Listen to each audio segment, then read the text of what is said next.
Hey guys, Dr. Robert Fredrickson.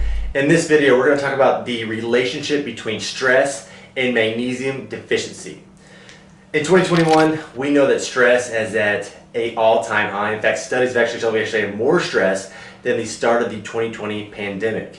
A lot of that has to do with financial stress, social stress, fear of the future stress, fear of the new variant stress. The list goes on, right? So I want to talk about how stress depletes magnesium and all the other different things related with stress and magnesium deficiency. So stress has a direct relationship with magnesium deficiency. So I'm going to put deficiency right here.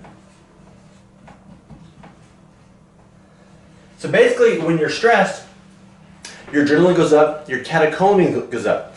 When this happens, magnesium, which is a cofactor for those, it goes up as well, and it gets used up quickly, and it gets depleted. So a lot of different people have stress, which directly correlates with magnesium. Think about the symptoms of stress and think about the symptoms of magnesium deficiency. They're very similar, they're actually the same. When you're stressed, you have anxiety, similar symptom of magnesium deficiency. You also have muscle pain, magnesium deficiency, headache, fatigue, malaise, hormonal issues, which are all signs and symptoms of magnesium deficiency. So there's a direct relationship there. When you're stressed, you also have coping mechanisms. Some people cope with stress with alcohol, which, guess what, also depletes magnesium. Okay, so you're trying to cure your stress with alcohol, but you're actually depleting magnesium, and actually this whole thing goes on and on. So I'm going to put magnesium deficiency here because it actually goes back up into stress, because the more stress you have, the less magnesium you have. So this is an ongoing cycle. So if you're drinking alcohol all the time, guess what? Well, you're actually decreasing your sleep. So we're going to put that up here.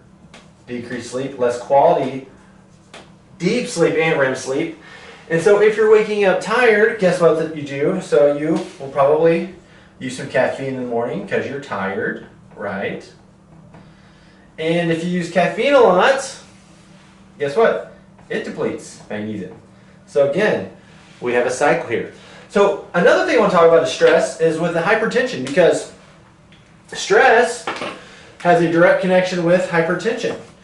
Ever hear of white coat syndrome? So white coat syndrome is a known phenomenon where people get stressed in the doctor's office. Maybe they have normal blood pressure, but when they go to the doctor's office, they get nervous. Their blood pressure spikes. They get vasoconstriction, which is calcium, which is the opposite of magnesium. And so you get hypertension as a result of this. Hypertension. So if you have hypertension, a doctor might put you on a blood pressure medication. Some of the class of medications are thiazide diuretics. So we'll put that here, is BP meds.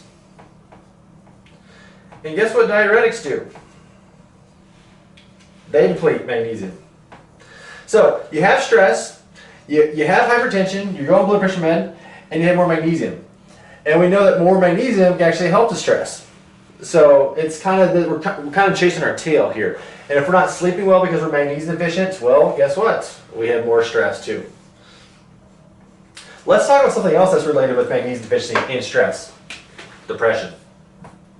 In fact, there's a ton of studies out there on magnesium deficiency and depression.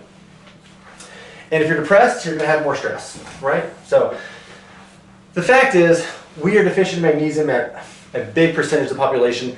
A lot of people will debate me on this because they say a serum magnesium test is showing that they're normal.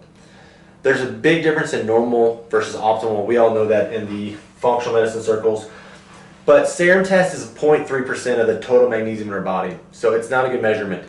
The best measurements you can do at this point in time is an RBC magnesium test, which is actually going to show the saturation of magnesium inside of the cell.